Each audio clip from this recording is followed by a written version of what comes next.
Семяочистительная машина работает на полную мощность. За час она пропускает 4,5 тонны зерна. На первый взгляд, неприхотливая культура на самом деле требует к себе особого внимания. Семена могут быть некачественными и даже болеть так же, как люди.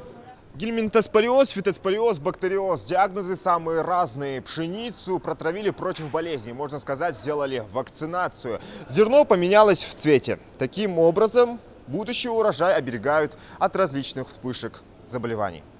Но до этого делается большая работа. Сотрудники Россельхознадзора при помощи специалистов Россельхозцентра берут пробы семян, чтобы определить сортовую частоту посева. Пробоотборник, словно шприц, вводят на разных участках и собирают образец. Эта работа проводится в рамках госзадания. Мы уже брали пробы в группах Зори Кавказа, групп Асканова. Остальных группах тоже будем брать, а также ряд КФХ, которые уже закупили и готовятся к посеву озимых.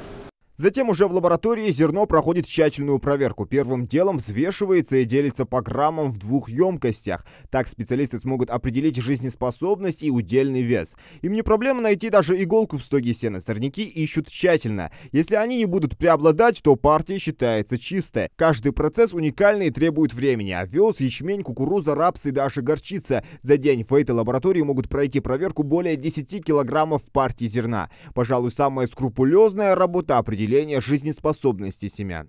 Вот зародыш у нас розовенький, видите? Это окрашенный зародыш, они жизнеспособные семена вот эти.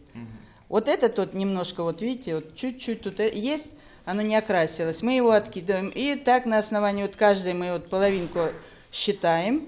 Если где-то 96, ну не меньше 92%, семена хорошие, мы даем рекомендацию, что можно высевать. А далее семена проверяются на влажность, белок и клейковину. Сначала зерно нужно перемолоть. В этом помогает инфраскан и мельница. В итоге мы получили результат этого анализа. Нам показали влажность 14,4, белок 12,2 и клейковину 13,2. Это неплохой результат.